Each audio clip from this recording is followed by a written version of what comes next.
Bom, como que eu começo essa aula de 4.0, né? Essa, esse tema tão importante. Primeiro, sempre tento começando a explicar se esse tema é importante, né? Por quê? Porque se ele não fosse importante, não valeria muito a pena gastar tempo com ele. Concordam comigo? Imagina, vamos discutir aqui, por exemplo, como salvar os pandas lá na Tailândia, por exemplo. Né? É legal discutir isso? É legal, a gente pode chegar a soluções incríveis em relação a isso. Mas será que ele é importante diretamente para a nossa pertinência, para a nossa realidade, para o que você está vendo aí? Então, esse tema tem que ser importante para a nossa vida. Então, a indústria 4.0 está envolvida, todos nós estamos mergulhados na indústria 4.0. Então, por quê? Né? Por quê? De um lado, tem empresas. Essas empresas, elas, das diversas empresas, o método CPA é uma empresa, a Coca-Cola é uma empresa, a Volkswagen é uma empresa, e essas empresas estão por todos nós. A empresa faz parte da vida. As empresas, elas estão na nossa sociedade, e elas têm um único e exclusivo objetivo. E qual que é? Né? É gerar lucro. Então, definição que você tem que anotar. Para que serve uma empresa? Para gerar lucro. Inclusive o método CPA. Se o método CPA não gerasse lucro, ele iria falir. E aí você não ia estar me ouvindo aqui agora. Então é preciso que gere lucro, é preciso que ele progrida, é preciso que isso ande. Então as empresas têm como principal objetivo geração de lucro. Não só o método CPA, como qualquer empresa. A empresa que você trabalha, por exemplo, ela existe unicamente para fazer lucro. Né? É claro que existem várias maneiras de gerar lucro. No nosso caso, da aula. Isso a gente contribui para a sociedade, é uma causa nobre, enfim. Mas no final, na ponta do iceberg, é o dinheiro que que criou a empresa. Do outro lado, as empresas precisam se tornar competitivas no mercado. Por quê? Porque nós temos concorrentes, inclusive a gente. Né? Tem vários concorrentes. Então a gente precisa tornar competitivo. O que é tornar competitivo? A gente precisa ser melhor, a gente precisa atender melhor as expectativas do cliente, a gente precisa ir além, fazer o que ninguém nunca fez, transcender, fazer o inesperado, conversar com vocês. É isso. E a Volkswagen também, há 30 anos atrás, 40 anos atrás, nós conhecíamos 4 marcas de carro. Volkswagen, a GM, que é a Chevrolet, a Fiat, né? E qual que é a Ford, não é isso?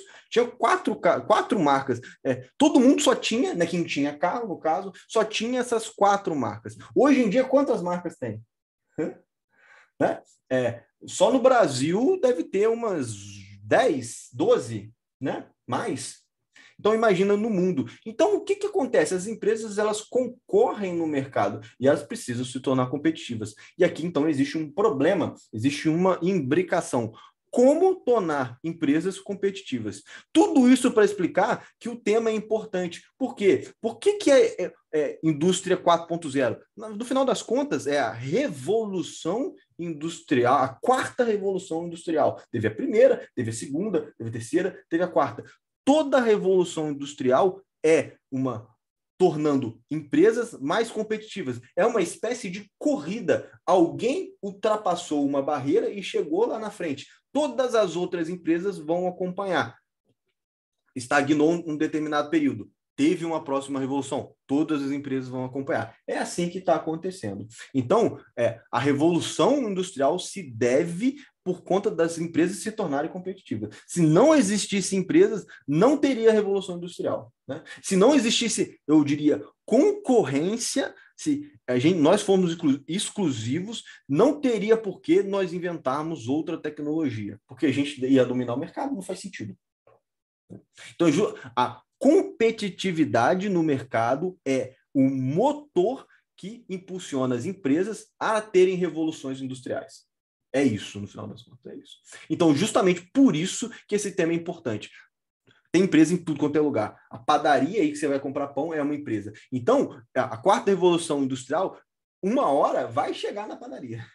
É isso, no final das contas. Se não chegar na que você compra, vai chegar numa empresa de padaria maior, que vai ser mais competitiva do que ela. E aí ela vai ser vai ser mais agradável ao cliente e, eventualmente, você vai lá comprar seu pão nela. Então, a indústria 4.0 é uma revolução que tende, né, a todas as empresas seguirem ela. É isso. Por isso que esse tema é importante. Então, você precisa compreender do que se trata, porque ou as duas coisas, ou você vai trabalhar em uma dessas empresas, ou você vai ser consultor, prestar serviço para uma delas, né? É isso, os dois caminhos. Ou você vai ganhar dinheiro de um outro jeito ilícito, que aí, né, não está em nenhum desses casos. Né? Ou você vai trabalhar, ou você vai prestar serviço para uma delas. Então, é preciso que domine esse assunto. Então, eu vou... perceba que isso foi só uma introdução, tá? Uma introdução sucinta. E eu vou dividir minha aula, então, em duas partes. Em duas grandes partes. A primeira parte é características de uma indústria. Se você pegar o nosso tema, qual que é o nosso tema? Indústria 4.0. Então, eu dividi primeiro o que é indústria e depois o que é 4.0. Então, a definição de indústria é muito legal, né? Muito legal. A gente precisa explorar isso, porque isso é importante para você saber. 2, a segunda parte da minha aula, evolução das revoluções industriais, né? É uma espécie de qual que é o caminho? O que aconteceu na primeira, o que aconteceu na segunda, o que aconteceu na terceira e o que está acontecendo na quarta, ou seja, estamos vivendo a quarta. Mas, pessoal, a gente vai ver a primeira, a segunda, coisas antigas, né? Se bem que nem é tão antigo assim, né? Mas não é só por uma questão histórica e de registro do que aconteceu, mas é uma questão de você analisar que todas as revoluções, desde a primeira, acontecem duas coisas muito curiosas. E elas acontecem em todas as revoluções. Todas elas. Né? E é claro que isso é um spoiler para você já ficar curioso. Né? Que é muito interessante analisar, porque você já vai chegar na quarta já sabendo o que vai acontecer. Qual que é o final da história. Né? Então, vamos ver o que é cada uma delas, o que aconteceu, e isso facilita muito o entendimento da quarta. Né? Se eu começasse direto na quarta, talvez não ficasse tão claro. No final das contas, é isso. Maravilha. Então, vamos para a primeira parte. O que é indústria? O que é indústria?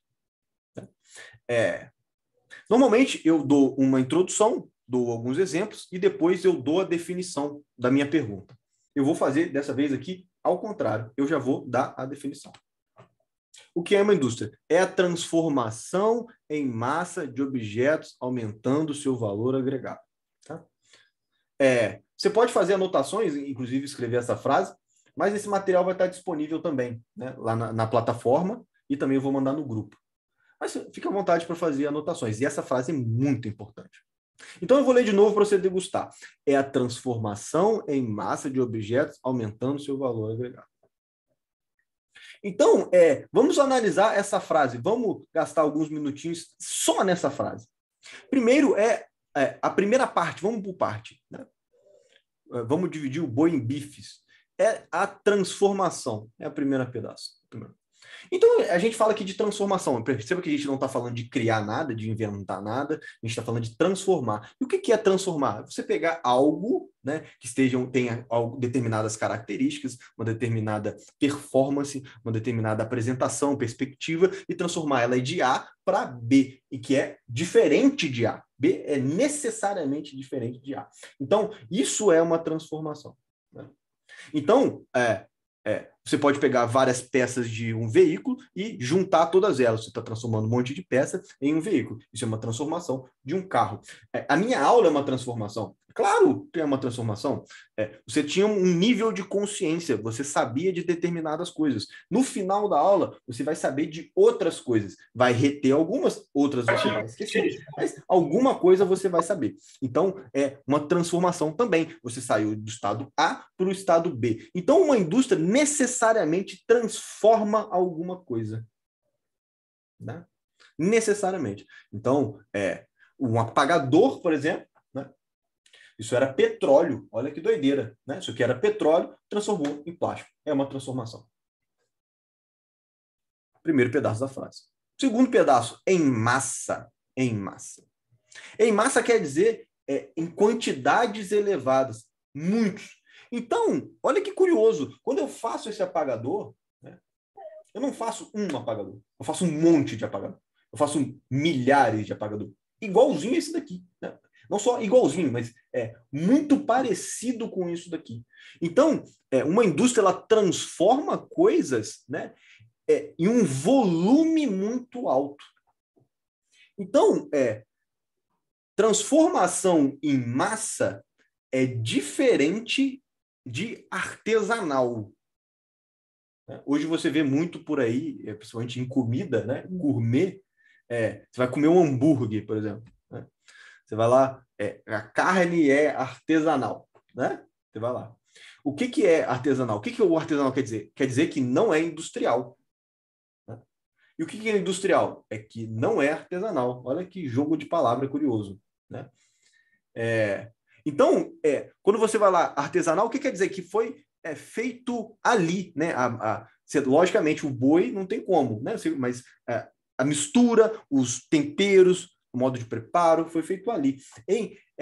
Isso é artesanal. Em massa, é um monte de hambúrguer saindo ao mesmo tempo. Então, essa é que é a grande diferença.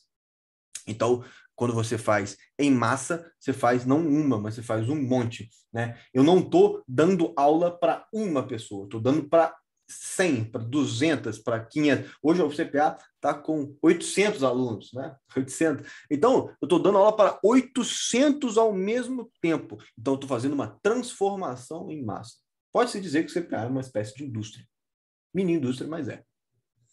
De objetos, né? Transformação em massa de objetos. Entende-se como objetos algo que não um objeto físico propriamente, né? Pode ser um objeto físico, mas algo que eu estou mirando, né? Conforme eu falei. Pode ser, por exemplo, uma prestação de serviço. A gente tem muitos alunos agora, né? Isso é curioso para mim, que não são da indústria propriamente. Então, eu vou dar um exemplo. A gente tem médico, né? Que é aluno aqui do CPA. Olha que curioso. Então, o médico vai ver essa aula, uma aula de indústria. Mas o que tem a ver? Transformação em massa de objetos. Né? Lá não produz nada no hospital. O que produz lá? Opa! Né? Não é que produz um produto, mas produz um serviço. Entra um paciente.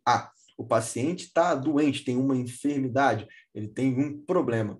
O que se espera? Qual que é o resultado esperado? Espera que esse paciente saia curado, sem nenhuma enfermidade, sem dor, curado propriamente. Então, existe uma transformação. Ótimo. São quantos leitos? 10, 15, 20, dependendo do tamanho do hospital. É uma transformação em massa. De quê? De objetos. No caso, esse objeto é o próprio paciente. É um objeto, obviamente, mais sensível, é uma pessoa, é um organismo vivo, mas é um objeto como qualquer um.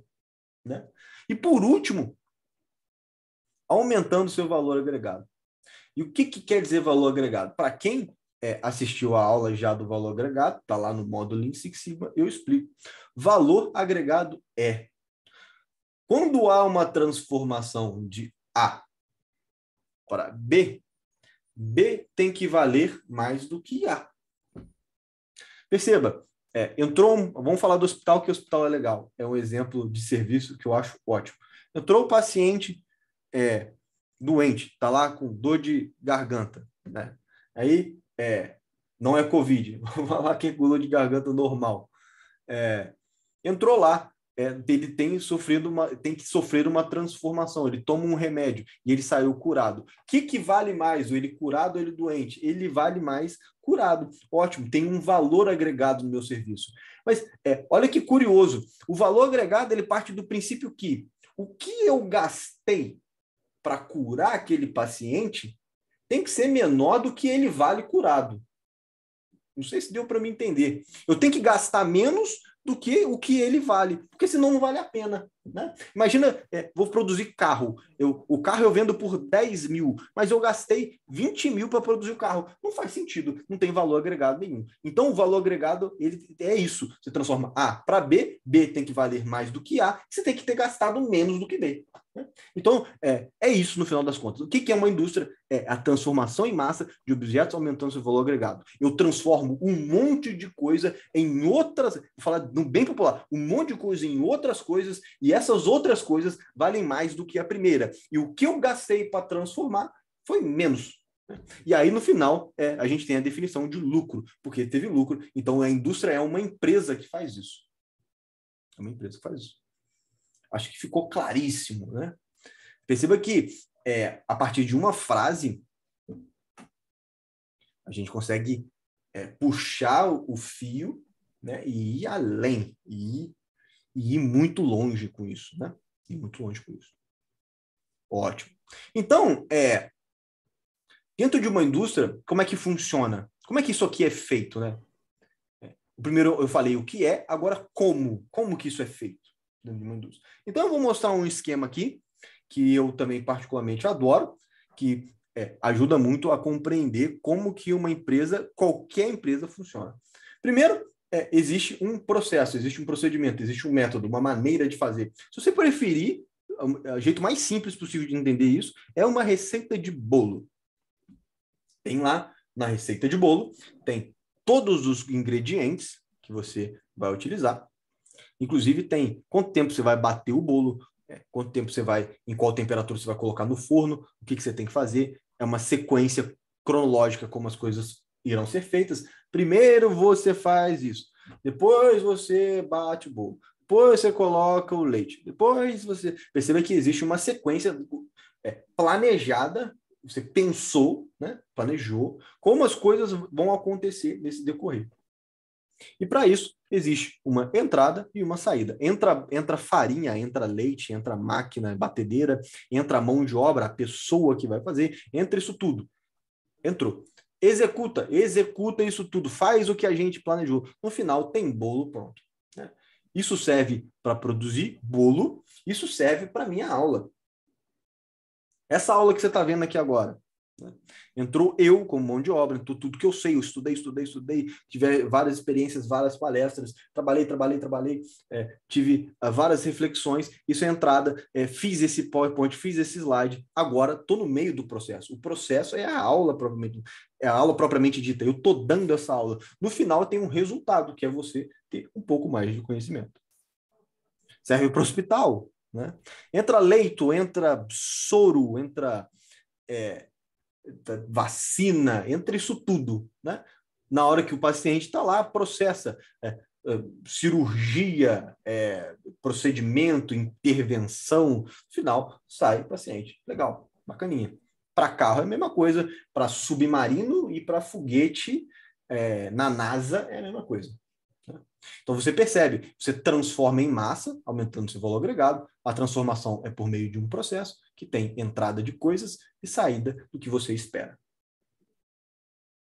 Então, nesse meio tempo, a gente tem um método, que é a própria maneira. Aqui eu vou dividir em 6 grandes categorias. Essas 6 grandes categorias, se eu fosse falar para você um negócio para você decorar, é isso. Isso ajuda em qualquer lugar que você for fazer uma análise de um problema. Né? Isso é o Ishikawa propriamente. Esse é o 6M propriamente. Eu peguei de lá, emprestado. Né? Método, existe a maneira. Conforme eu falei, no bolo, né? Você percebe o que é as caixinhas, né? O fluxograma propriamente. O método, faz isso primeiro, faz isso segundo. Perceba que todo processo tem que ter um método. O método é fundamental, sem método não dá para fazer nada.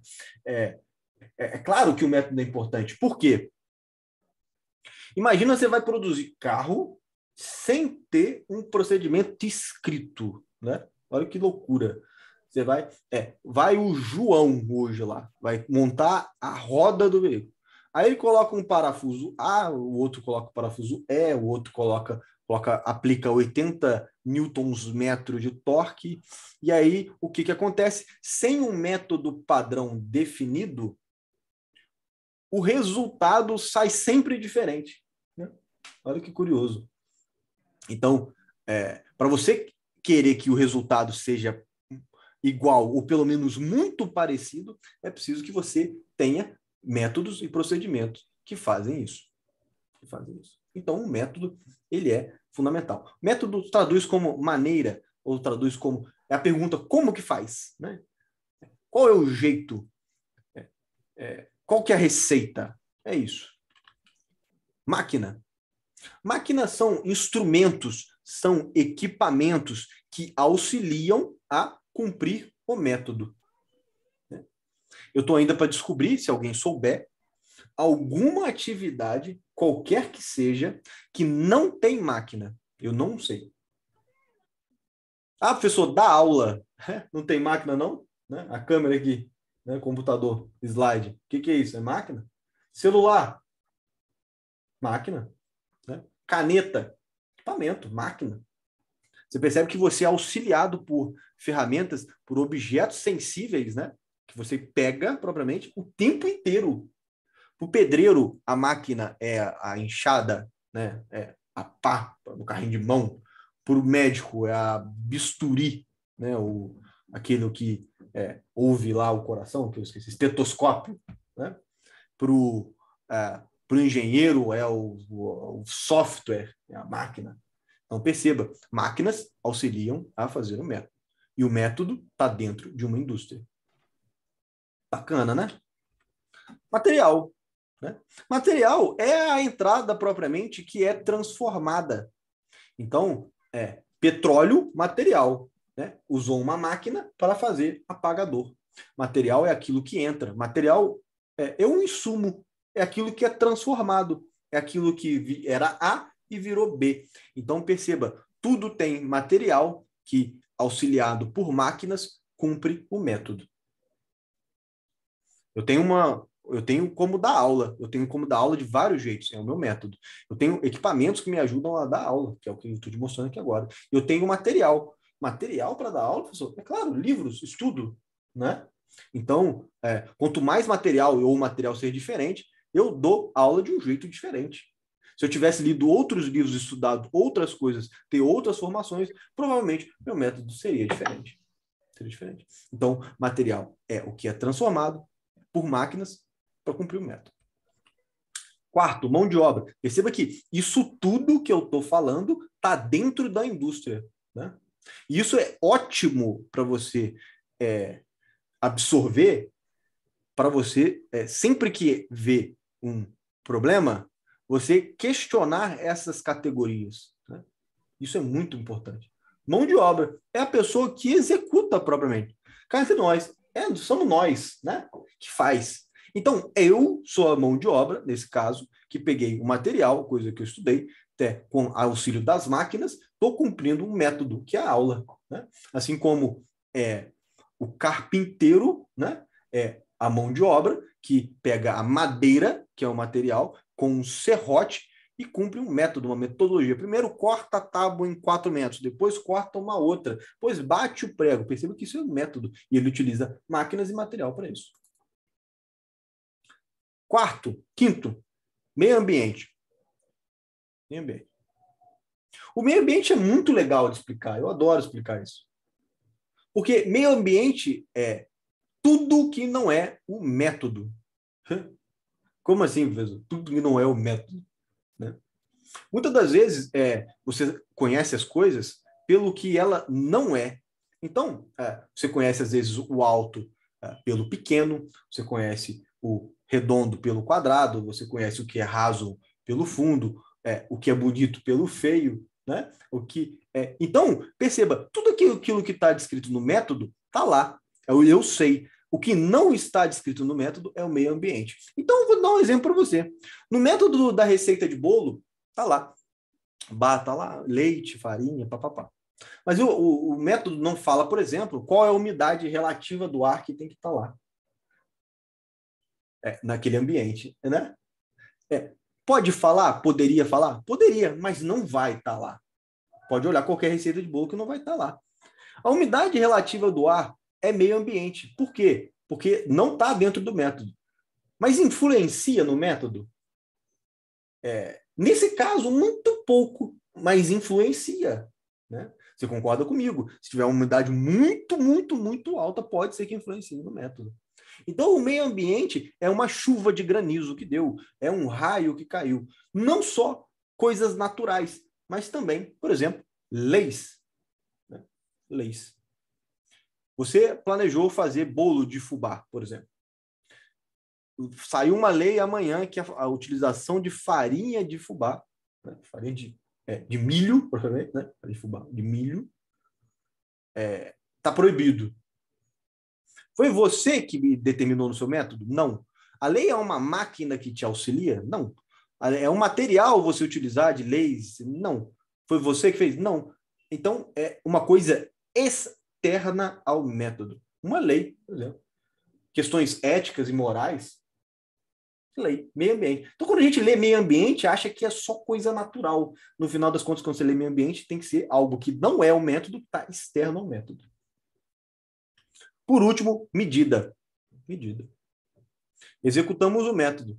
Como que executamos? A mão de obra, influenciada pelo meio ambiente, utilizou materiais para a máquina para fazer o método. Depois que o método foi realizado, é preciso medir os resultados disso. Então, mensurar, né? Se você chegou na matriz PEN, é o mensurar, é o medir. Então, você precisa mesmo medir os resultados. Por que medir o resultado é importante? Eu planejei produzir 100 camisas, né? A pergunta no final do dia é: eu produzi as 100 camisas? Primeira pergunta. Segunda grande pergunta: produzir 100 camisas? Produzir 100 camisas. Elas saíram conforme eu planejei? Por quê? Pode ser uma camisa que saiu sem botão, outra maior, outra menor, com uma manga rasgada, outra com a tinta desbotada, uma camisa mais curta, uma camisa com uma tonalidade diferente. Perceba que existem problemas de qualidade envolvidos na camisa. Então, eu posso ter cumprido isso tudo, mas eu preciso medir para ver se deu certo ou se deu errado. Tudo isso aqui que eu estou falando aqui agora está dentro da indústria. Está dentro da indústria. Né? Dentro da indústria. Então, maravilha. Agora você entendeu como é que uma indústria atua. Né? Lendo indústria como qualquer lugar que transforma em massa objetos, aumentando seu valor agregado. No caso do método CPA, é uma indústria, uma academia de musculação é uma indústria, porque transforma pessoas que, vou dar um exemplo, que querem emagrecer de A para B. Para isso, ela tem métodos, tem máquinas, anilhas, halteres, barras, tem material, whey protein, BCAA, tem pessoas, tem personal, o meio ambiente influencia, é preciso fazer medidas de peso, por exemplo. Olha só que exemplo. Né? Também é uma transformação, é uma indústria. Então, para que eu expliquei indústria? Porque a indústria é o nosso objeto de análise. Por quê? Qual que é o tema? Indústria, primeira revolução industrial, segunda revolução industrial. Então, quando eu estou falando de revolução, eu estou fazendo uma revolução nisso daqui. Eu estou fazendo revolução em máquina, estou fazendo revolução em material, em método de mão de obra, em meio ambiente, medida. Tudo isso aqui é revolucionado nessa revolução industrial. E essa foi a primeira metade da minha aula. Reforço, isso aqui é essencial. Toda vez que você pensar em um processo, imagine, isso aqui é muito legal para você fazer um exercício. Né? Imagine o seu próprio processo que você está atuando. Imagine o seu método, quais máquinas que você utiliza, o que você utiliza de material. Né? O material é aquilo que você gasta propriamente. Né? Caneta, você gasta tinta, material, por que não? Mão de obra, meio ambiente. Então é legal para você pensar o seu próprio procedimento, o procedimento da sua própria empresa, para você notar que isso é uma indústria. Isso é uma indústria.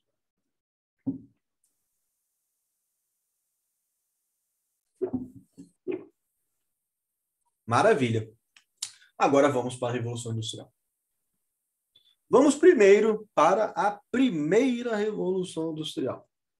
Pessoal, isso aconteceu quando? Em 1200, 1400, 1500? Na verdade, aconteceu no final do século XVIII. Se eu não me engano, 1740 a 1760. E pegou um pedacinho do século XIX. Né? Então, teve uma mudança drástica no método de produção. Então, viaja comigo aqui. Né? Imagina lá em 1760. Não tinha Google, não tinha Facebook, não tinha celular, não tinha carro, não tinha motor, não tinha nada. Então, imagina, eram fazendas, nem fazendas, mas lugares onde se plantava as coisas, tinha pecuária e agricultura nesse sentido, né? E que eram produzidas as coisas para as pessoas. Isso de maneira muito artesanal, um a um, ia colhendo tudo na mão. Na maioria das vezes, utilizava-se animais para fazer os trabalhos, né? Boi, cavalo, e aí vai, pará, enfim. E, professor, então, era desse jeito. E qual foi a grande revolução industrial que aconteceu? A grande revolução industrial foi essa, criação do motor a vapor à base de carvão. Então, não existia motor. Alguém, né? Não foi uma reunião, né?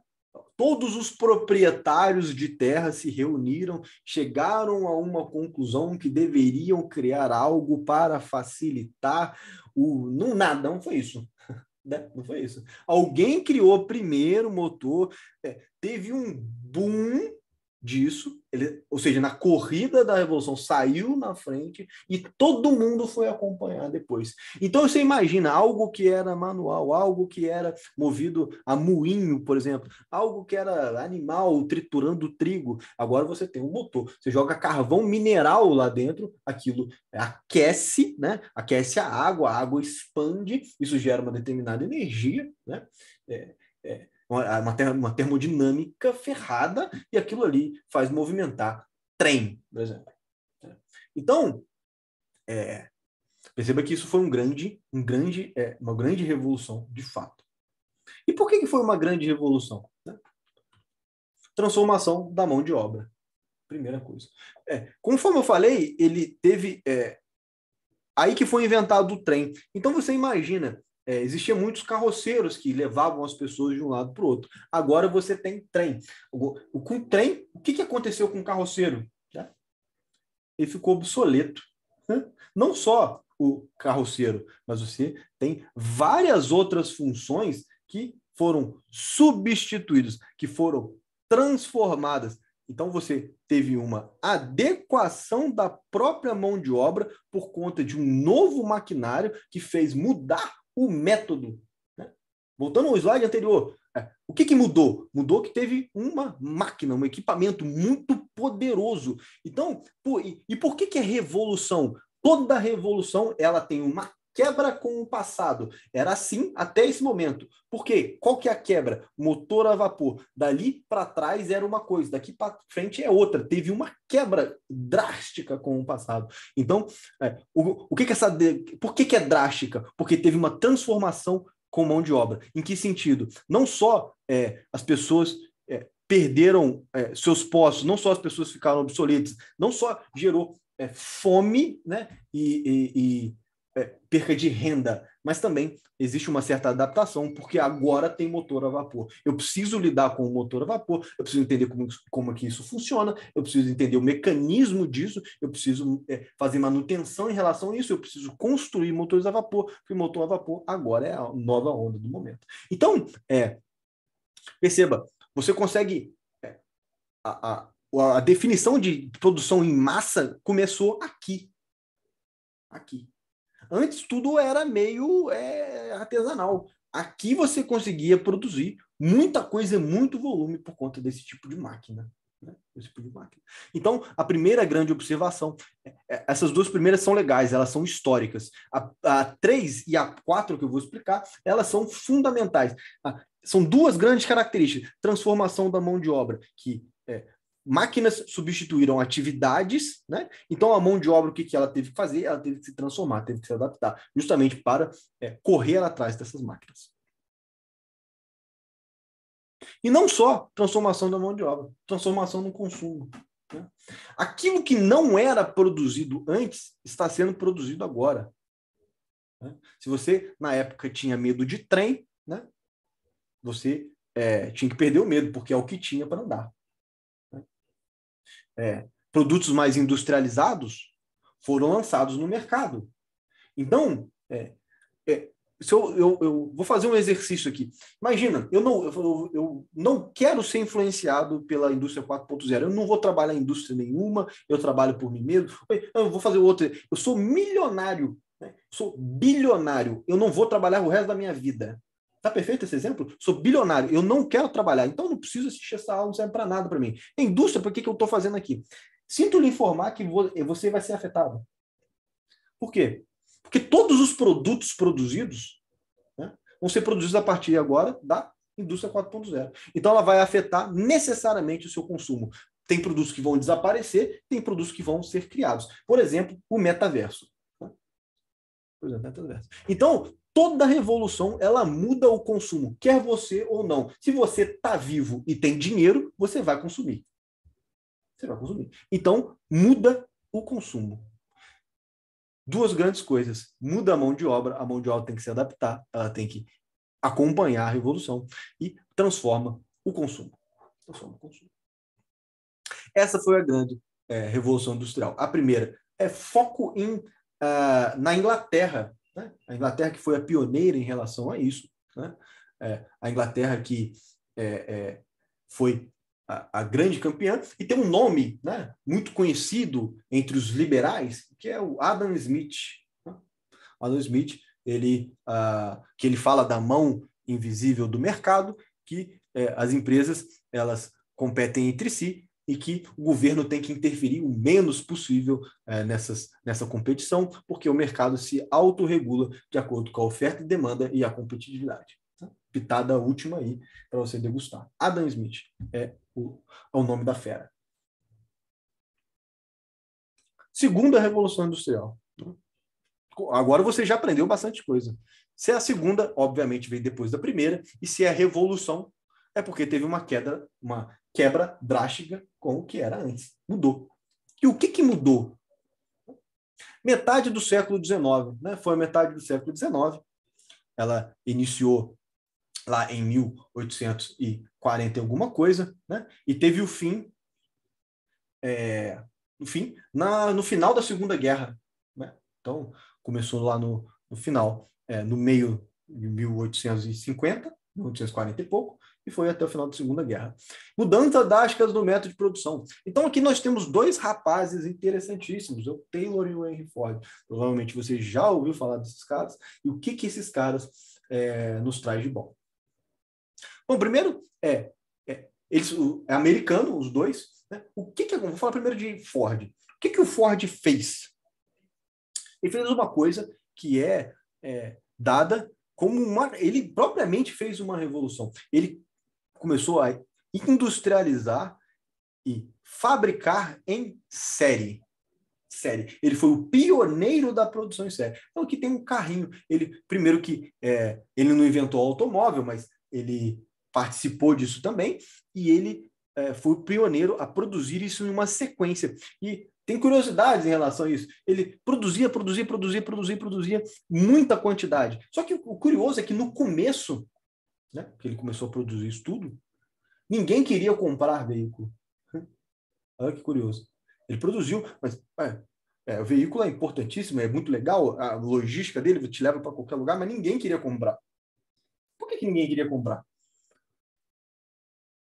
Porque o pessoal queria cavalo mais rápido. Estava acostumado com cavalo, isso aí é uma geringonça, isso aí vai dar problema, isso aí vai me matar. Eu quero, na verdade, um cavalo mais rápido. Inventa um cavalo mais rápido. Então, o Henry Ford teve um trabalho danado para acostumar o consumidor, educar o consumidor, demonstrar os benefícios do seu produto. E aí sim, depois de um tempo, ele vendeu e muito, e vendeu sem concorrência. Ele vendeu tanto que ele fazia carro só da cor preta. Né? Já imaginou? Por que ele não fazia das outras cores, que ninguém gosta de branco, de azul? É porque não precisava. Como não tinha concorrente, uma coisa que eu já disse nessa aula, quando você não tem concorrente, não é preciso você se esforçar muito, é só produzir que vai. Então, ele inventou a linha em série. O que ele fez? Ele colocou postos de trabalho, uma linha correndo, uma espécie de esteira, onde vai o bloco do motor, vai o chassi, e vai colocando componentes, cada um com a sua função, cada um com a sua atividade. De certa maneira, não é uma pessoa que constrói o veículo inteiro, mas essa pessoa faz uma atividade em específica naquele veículo. Ela faz 100 vezes a mesma atividade no mesmo veículo. Você pode ver lá em Tempos Modernos de Charlie Chaplin exatamente aquilo, apertar exatamente o mesmo parafuso 1 milhão de vezes. Isso faz com que a assertividade fique muito maior, porque eu não preciso dominar o veículo inteiro, eu preciso dominar apenas a minha parte. Eu não preciso saber como é que funciona o motor de partida. Eu aperto suspensão, mola, eu só cuido daquilo ali e está tudo certo. Tudo certo. E Taylor? Né? Taylor também foi um americano, engenheiro, né? Que tem o Fordismo e o Taylorismo, isso, né? Se você recordar bem. Taylor foi o primeiro a dizer se você consegue fazer conta, consegue envolver matemática, eu diria envolver a própria iniciação do Lean Six Sigma, você pode aumentar os resultados de uma produção através de estatística e conta matemática. Ele falou isso. Se você parar para pensar e olhar uma linha de produção, você consegue melhorar ela através de números, não só empiricamente. Eu acho que se contratar mais gente vai dar. Não, ele faz conta no papel, a partir de tact time, por exemplo, de MTM, e ele vai chegar à conclusão, contrata que vai dar certo. Então ele foi o primeiro a colocar número em uma produção industrial. Primeiro. Então ele é fundamental para você entender que uma ciência, ele transformou a produção industrial em uma ciência. Se você preferir, é o começo da engenharia de produção.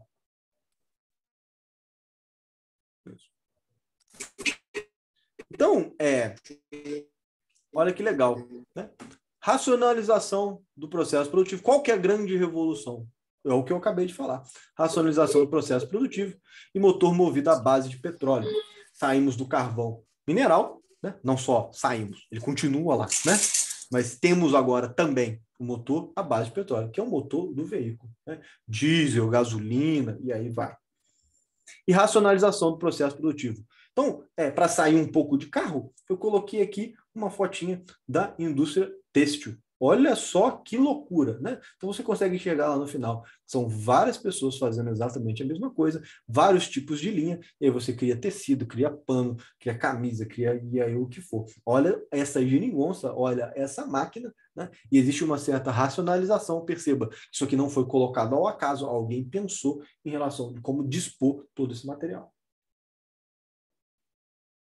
Agora que você já me acompanha, existem mais duas coisas que eu tenho que falar aqui, né?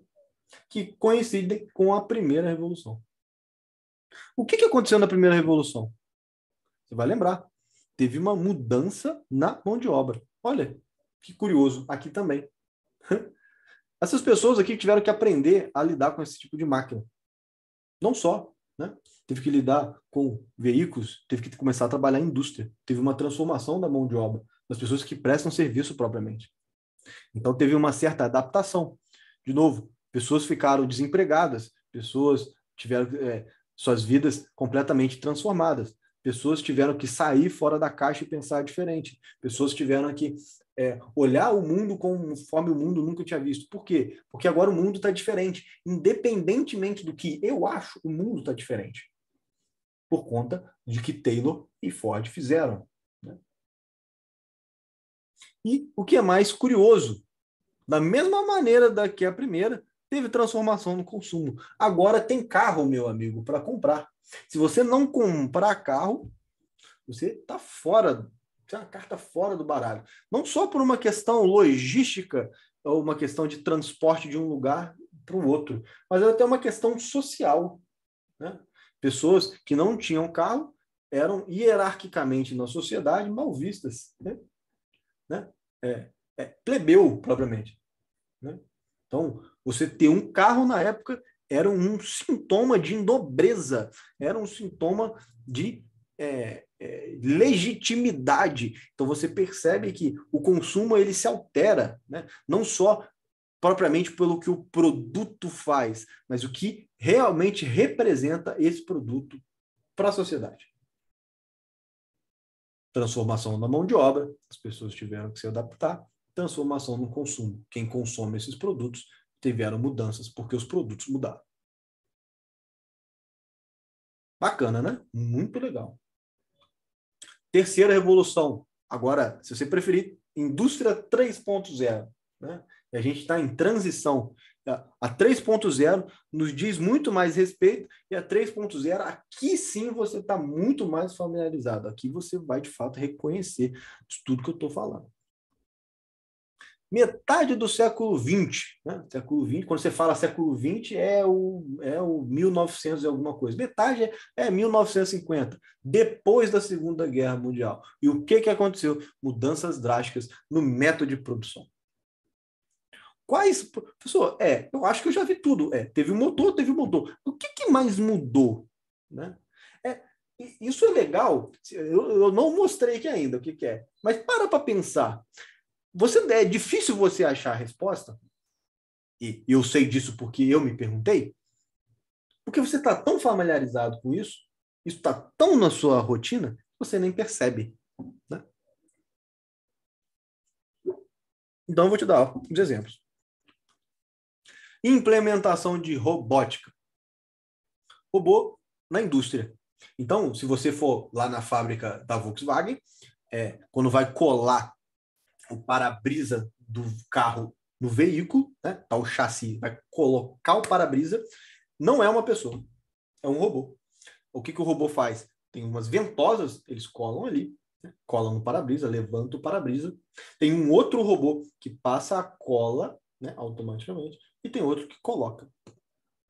Implementação de robótica. Você poderia dizer, para que bota robô? É para tirar onda socialmente? Para falar que é legal? Não. É porque robô erra menos que gente.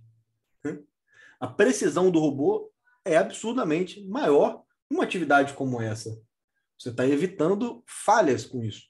Então, tem robô em tudo quanto é lugar. Entendendo robô como uma espécie de mecanismo mecânico que é controlado por um circuito eletrônico programado logicamente.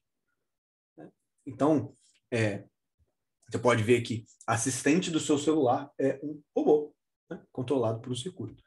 Genética. Né? Então, a gente começou a trabalhar com gene. Então, clone de alguma coisa. Alimento transgênico. Né? Você já viu algum... isso é muito comum em salgadinho. Olha só. Lá na Elma Chips, vai lá o Fandangos. Se você pegar o Fandangos e olhar lá embaixo, tem um símbolo, um triângulo amarelo e tem um T dentro. Né? Você já viu algum alimento com isso? Isso é alimento transgênico. E o que isso quer dizer? Quer dizer que um cientista como ela, né, pegou a base daquele alimento e mudou o gene. Mudou para quê? Para facilitar, por exemplo, o controle de pragas. Né? Mudou um gene que deixou ela mais resistente ao controle de pragas. Olha só. Então, a gente começou a mexer com a genética de coisas biológicas. Inclusive, isso alterou muito a indústria. Né? Inclusive, hoje, né, a gente vai falar isso mais para frente, tem carne, né, produzida por impressora 3D.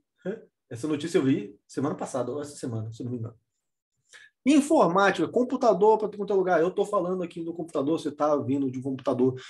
Informática, tudo. Se você for lá na padaria, lá agora, o que era feito na segunda Revolução Industrial? Era anotado no caderninho do seu João. No final do mês, o seu João comprava, cobrava e você pagava tudo no final, né? O pessoal mais velho, da minha idade também, eu já vi isso também. O que acontece hoje? Hoje é tudo informatizado, sai tudo lá na hora, tem a nota fiscal que imprime, você já consegue pagar o cartão imediatamente, na informática, então tudo aí. Eletrônica, também. Eletrônica são os controladores lógicos, transistor, capacitor, e aí vai. Eletrônica. A televisão que você assiste, o monitor que você está vendo aí agora, é eletrônico, bacana. E eu vou dar a ênfase maior. O que realmente fez a revolução, o que de fato está por trás disso tudo é mesmo a telecomunicação. Então, a terceira grande revolução, você dá muito crédito para a telecomunicação. Então, professor, o que é telecomunicação? É a gente poder se falar de um jeito mais genérico, a gente trocar informação de uma maneira muito mais rápida e segura. E, geograficamente, isso ser muito rápido. Então, na segunda revolução, exemplo mais esdrúxulo possível. Na segunda revolução industrial, o Ford produzia carro. Quando o Ford produzia carro, ele queria mandar uma mensagem lá para o seu fornecedor de pneus, lá na Lituânia. Como é que ele fazia? Ele mandava uma carta, né? Uma carta. Telegrama. Hoje em dia existe ainda telegrama, né? Telegrama. Isso demorava dias, demorava meses até chegar, responder, e aí vai. Então você percebe que demorou meses para chegar. Nesses meses, a indústria não fica parada, né? Ela continua andando. Né? E aí já aconteceu outros problemas. Já aconteceu. Então você percebe que a comunicação era um descompasso muito grande devido às questões geográficas até, em relação ao que as coisas aconteciam. Aconteceu um problema lá, eu só ficava sabendo meses depois. Quanto a telecomunicações, agora o que acontece? Você manda um WhatsApp para mim aqui agora, né? Eu estou lendo o grupo aqui na minha tela, agora, né? Se você escrever aqui agora, eu já leio para você. Então, isso pode parecer muito usual para você, mas isso para a indústria, isso é sensacional. O que poderia fazer em Ford? O fornecedor do pneu lá da Lituânia, o pneu está vindo furado. Ele poderia tirar uma foto no WhatsApp do pneu furado. Em questão de 3,8 segundos, o fornecedor já está sabendo. Né? Já está sabendo. Então, a grande revolução, né? A grande revolução, de fato, é nas telecomunicações. Eu diria telefônica, telefone e internet. Então, por isso que eu botei aqui satélite. Internet, não preciso nem falar, a gente está aqui ao vivo, você está me vendo por conta disso. Né? O que era impossível na segunda revolução, na terceira já é possível. Então, qual que é a grande quebra? A grande quebra é essa. Se você não está online agora, você está ultrapassado. Imagina o Ford lá. Eu não quero saber da terceira evolução. Eu estou aqui na segunda, estou vendendo carro, tudo bem. Mas o que acontece? Seu concorrente vai entrar lá. Ele vai criar um Instagram, ele vai criar um Facebook, vai começar a conquistar mais clientes. Ele vai interagir tudo isso, integrar tudo isso na sua rede de internet. Ele vai comunicar com o fornecedor. Ele vai receber pedido online agora. Não precisa alguém lá e fazer um pedido na concessionária, por exemplo. Então você percebe que isso tudo muda o quê? A transformação da mão de obra e o consumo. De novo. Mão de obra por quê? Porque agora não adianta. Você vai ter que saber mexer com informática. Você está me vendo pela informática. Teve pandemia, não adianta. Você vai ter que saber mexer com o computador. Não tem como mais. Hoje já não tem como.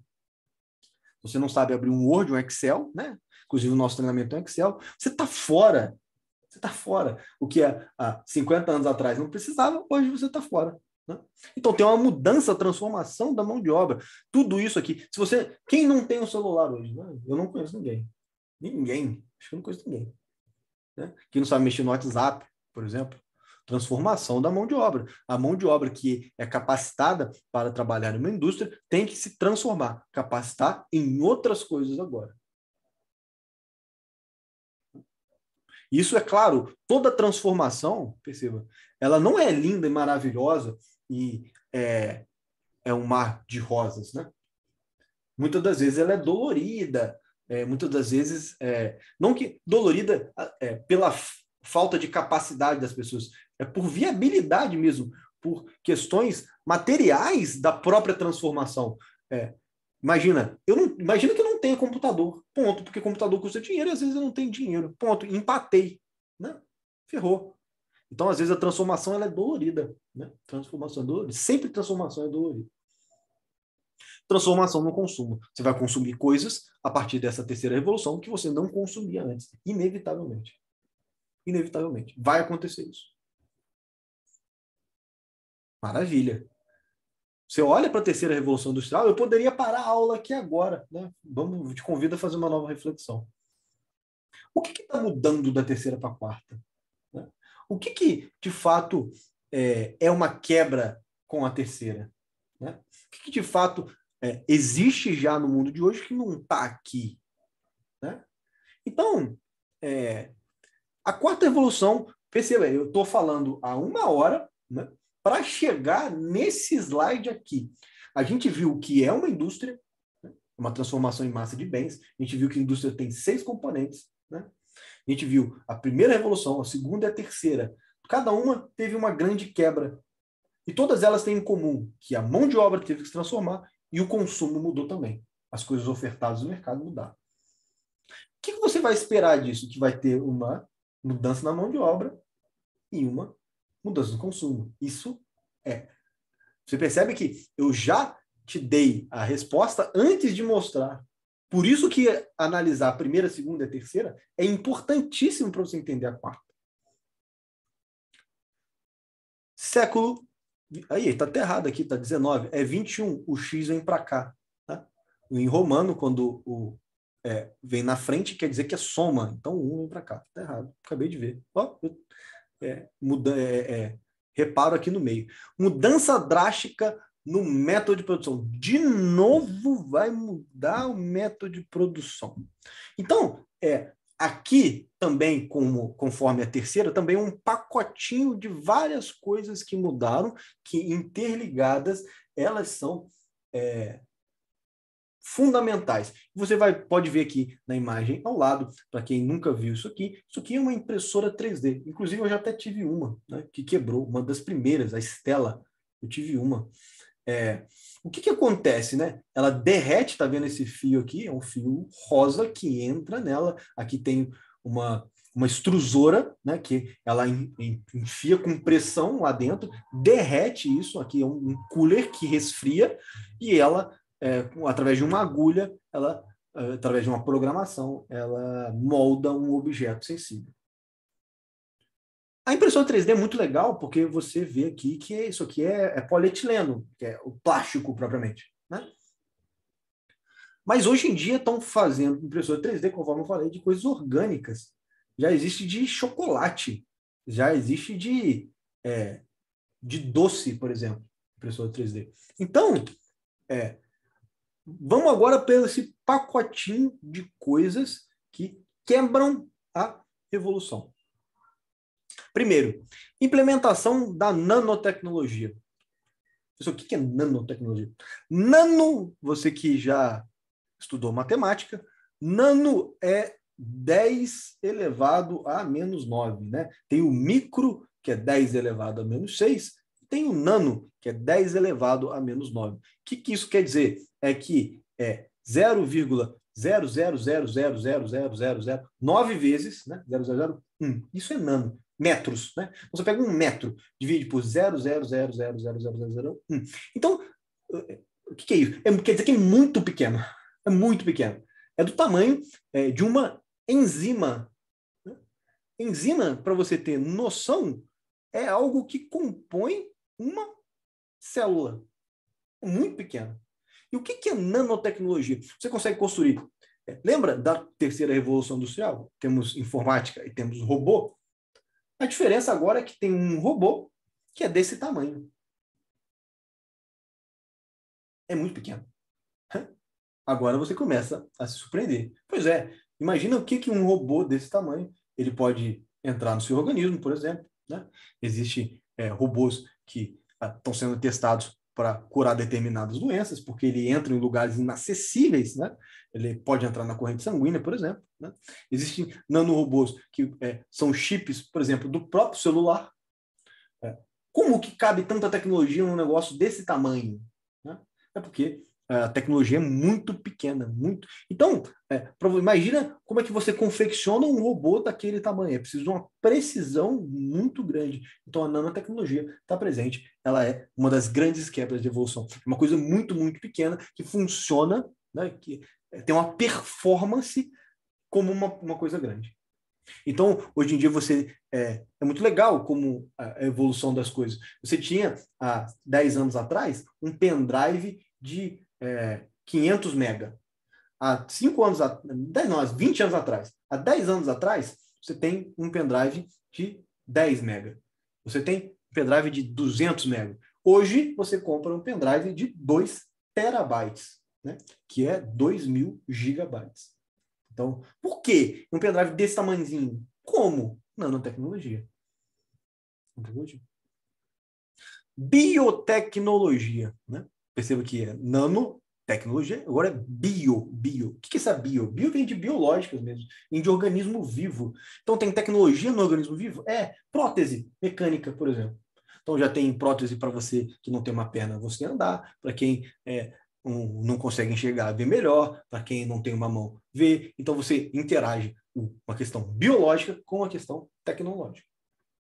Existem cirurgias hoje que são feitas à distância, né? Através de laser, enfim, tudo mais. Então, é uma questão biológica com uma questão de tecnologia e robô. Então, está envolvendo pessoas. Isso muda a forma de trabalhar completamente. Né? Completamente. Já existe até exoesqueletos que a pessoa coloca e consegue empilhar coisas de uma maneira manual, né? Com a força do robô, mas encaixado na própria pessoa. Impressoras 3D, conforme eu já falei aqui, impressoras 3D de tudo quanto é lugar. Big Data. O que é Big Data? A Big Data e a inteligência artificial estão muito ligadas. Né? A Big Data é o seguinte, pelo nome, grande dado. Né? Você compila todas as informações de uma empresa em um único lugar. E esse único lugar serve para processamento da inteligência artificial. Então, como assim todas as informações? Imagina que você está na produção de veículo, por exemplo. Você tem lá todos os fornecedores, você tem todos os clientes, todas as peças, tudo isso, tudo aquilo. Você tem todos os colaboradores, você tem... Não só isso, você vai interligar todas as informações. Você toma uma decisão muito mais assertiva, por exemplo. Se uma peça quebrar, você sabe quanto que é o custo dessa peça parado, quanto que custa no outro fornecedor. Então você consegue envolver valor monetário das coisas dentro de correlações de coisas, de processos dentro de uma indústria. Então você cria um banco de dados muito gigante e muito robusto dentro de uma empresa. E o que é a inteligência artificial? Né? Agora, conforme eu dei na terceira revolução industrial, a ênfase em telecomunicações, eu dou a maior ênfase na 4.0 na inteligência artificial. Essa aqui, de fato, é uma quebra. Então, eu vou começar pela inteligência artificial, pelo lado negro da inteligência artificial, né? Que é o que nos assusta. A mim também. A inteligência artificial, quando você pensa, é claro, você dá inteligência a um robô. No final das contas, é isso. Só que isso é esquisito. Por quê? Imagina que um robô pense igual a você. No final, não que ele pense igual a você, que ele pense propriamente. Né? Quando um robô pensar, ou seja, ele mesmo chegar às suas próprias conclusões e decisões, no final das contas é isso, ele vai... Qual que é o lado negro?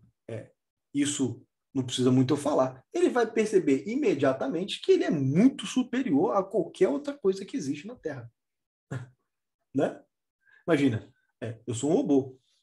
Em questão de milésimo segundo, pensei, eu sou muito, mas infinitamente, a minha velocidade de processamento de dados, eu consigo pegar, eu faço que a conta que você demoraria a vida inteira, ou nem conseguiria fazer a vida inteira, eu faço em milésimos de segundo. Eu sou infinitamente mais capacitado e tal. Então, um lado negro das coisas é que uma revolução das máquinas, ela perceberia imediatamente se isso acontecesse. Isso nos causa um pouco de pânico, um pouco de medo. Por quê? Porque a nossa história humana, ela não é a mais auspiciosa possível, ela não é a mais nobre, né?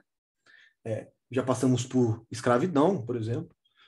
Hoje ainda temos animais cultivando, enfim, para servir como alimento. E é claro, qual que é o nosso medo maior? E eu não tenho vergonha de explicitar isso. É que algum ser superior, no caso um robô, faça a mesma coisa com a gente. Já parou de pensar nisso? Olha que lado negro, né? Então, isso causa um pouco de receio, né? Um pouco de atuação, um pouco de perigo em relação, um pouco de calma em relação a isso. Então, esse é o lado negro da inteligência artificial. E não só isso, né? Tem um outro lado negro também. Imagina que como a inteligência artificial, com a nanotecnologia, Big Data em impressoras, uma linha de automóvel, ou não vou falar de linha de automóvel, não, qualquer uma empresa, por exemplo, que cria celular, por exemplo, for 100% robô e inteligência artificial. Tem lá só o dono, né? E ele construiu tudo de um jeito que aquilo ali produz automaticamente. Vamos dizer que isso seja possível, né? A gente tem toda essa tecnologia aqui que isso é possível. Inclusive, a inteligência artificial desenvolve novos produtos, enfim, coisa de louco. Imagina que isso é possível. Qual que seria um problema grande? É que você não tem... claro, primeiro a demissão em massa das pessoas, isso já é um problema e a gente sabe. Isso aconteceu nas outras revoluções também. O segundo grande problema é que, se todas as pessoas foram demitidas, ninguém vai ter dinheiro para comprar o celular que foi produzido. Já parou para pensar nisso? É curioso que, quando o Ford ele fez a linha de produção dele, ele dava bônus para os funcionários dele comprarem os carros da fábrica. Ele já pensava nisso, né? Que os funcionários são os próprios consumidores do mesmo produto. Agora, imagina uma linha que não tem pessoas, né? Então, isso é um segundo grande problema. Eu diria que é um problema econômico até, né? Além de todas as questões sociais que já conversamos, mas é um problema econômico, financeiro. Ninguém vai ter dinheiro para comprar os produtos produzidos, né? Se isso de fato é assim. Então, esses são os grandes dois problemas, né?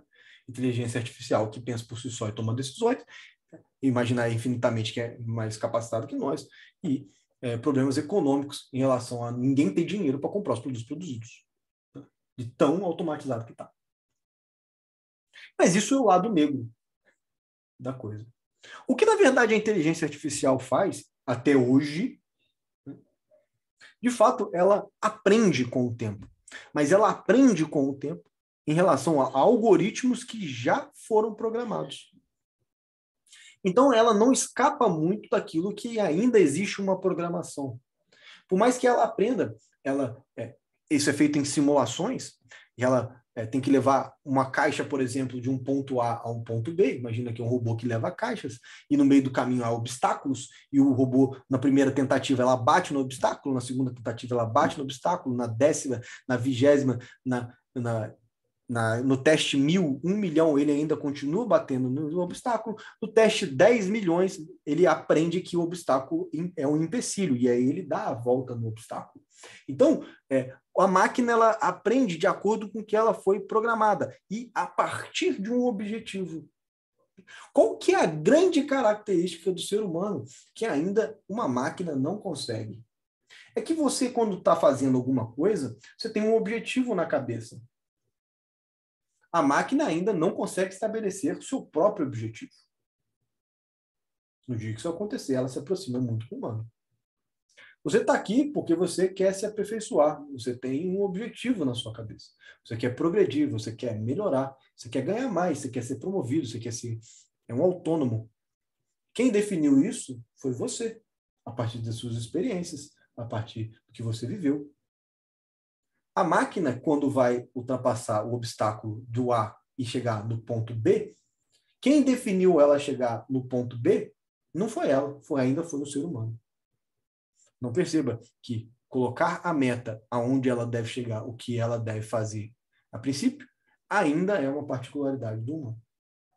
Que ela pode aprender a melhor maneira de fazer isso, sim, isso é possível. Máquinas estão fazendo isso, aprendendo com a melhor maneira de alcançar o objetivo. Mas estabelecer qual é o objetivo ainda precisa ser programado. Tá claro? Acho que ficou claríssimo. Então, para finalizar, imagina que uma indústria com a Big Data, né, por algum acidente, solta uma peça e quebra um robô da linha de produção. Ela pode, uma inteligência artificial, aprender com aquilo, né? Ela pode olhar aquilo e falar, soltou porque o parafuso deveria ser maior, o torque estava muito baixo, um parafuso só não sustenta, tem que ser 2. Ela pode chegar a essa conclusão, mas essa conclusão só chega porque alguém programou aquela máquina que ela deveria resolver problemas. Então, a inteligência artificial é uma realidade. E o último exemplo que eu vou dar, né? Na verdade, eu vou dar aqui, transformação da mão de obra. O que acontece também na Revolução Industrial, na quarta, Indústria 4.0, né? Transformação na mão de obra. Agora você tem que saber Lean Six Sigma, não tem jeito mais. Lean Six Sigma está virando primordial, já nem é diferencial mais. Né? Você tem que aprender isso, não tem jeito. Você vai ter que aprender um pouquinho de programação, vai ter que aprender a lidar com máquinas diferentes, você vai ter que saber mais ainda de tecnologia, você vai ter que minimamente interagir com isso tudo. E a última grande coisa que eu vou falar, transformação no consumo. Está aí o metaverso do Facebook. E você, se entrar no metaverso hoje, você consegue comprar um terreno virtual. Olha só que coisa de maluco, né? Você entra lá, coloca um óculos parecido com esse daqui, você vê uma realidade virtual toda, tipo Matrix mesmo, né? Uma qualidade bem inferior de gráfico. Você entra lá e vê se tem terreno, as pessoas estão lá, conversam entre lá. Então, é uma espécie de ambiente digital. Né? Isso, professor, eu não quero saber disso. Não tem como você não saber disso. Bill Gates falou numa entrevista de semana passada, em 3 anos, né, todas as reuniões empresariais vão ser no metaverso. Daqui a pouco, a gente está no Zoom aqui, né? Daqui a pouco vai ter um aplicativo do metaverso para você entrar lá e você está no ambiente digital. Você coloca um óculos desse, né? E você vê a pessoa do seu lado. Eu vou ver o Alexandre, o Kilder, o Fernando, todos do meu lado, através desse óculos. Né? Então, imagina, em 3 anos.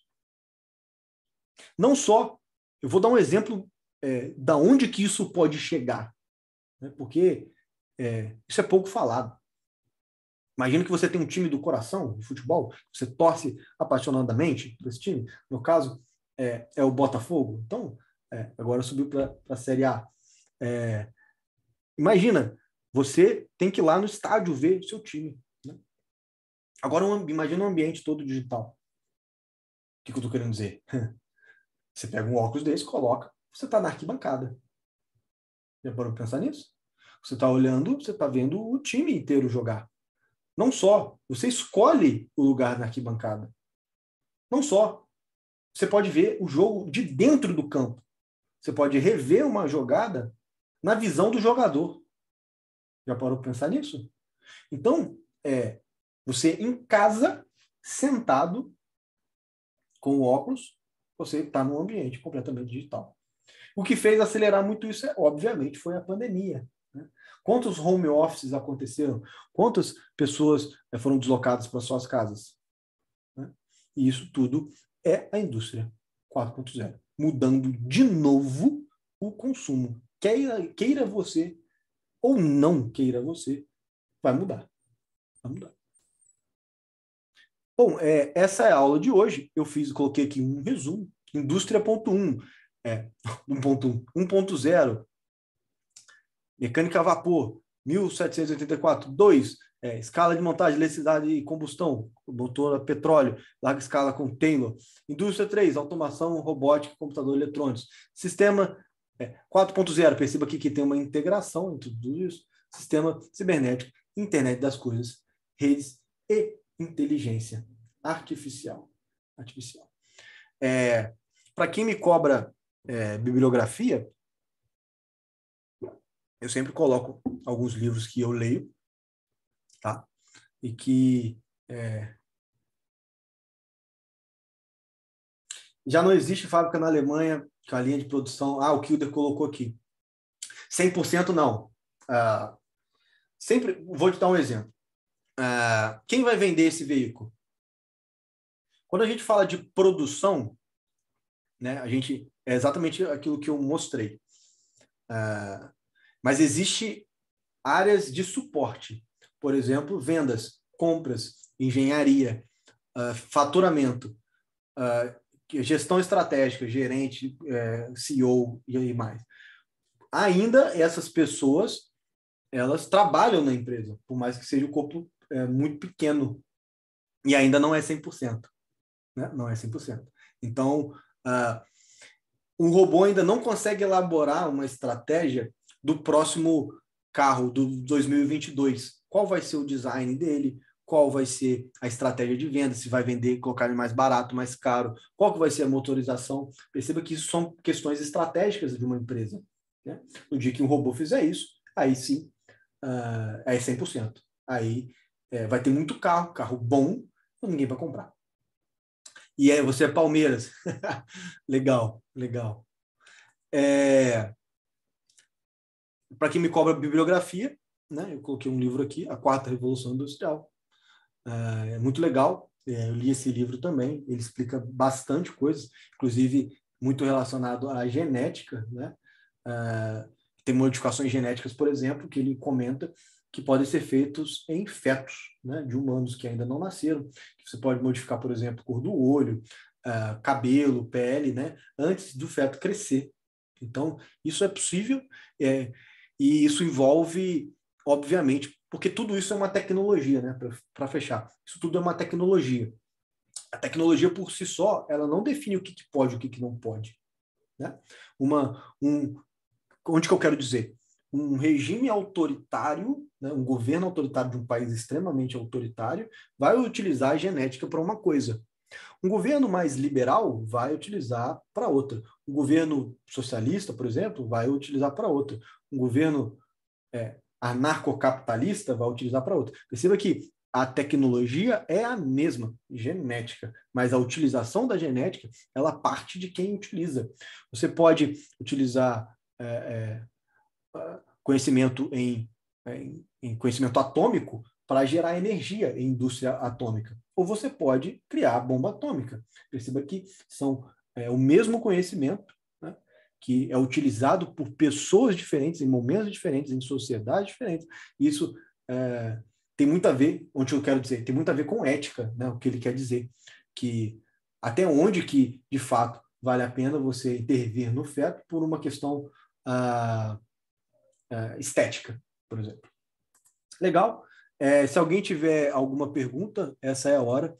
Agradeço demais ao comparecimento de todos vocês nessa segunda-feira, final de ano. Espero que estejam gostando do treinamento. Está sendo ótimo para a gente aqui, os feedbacks que vocês têm dado.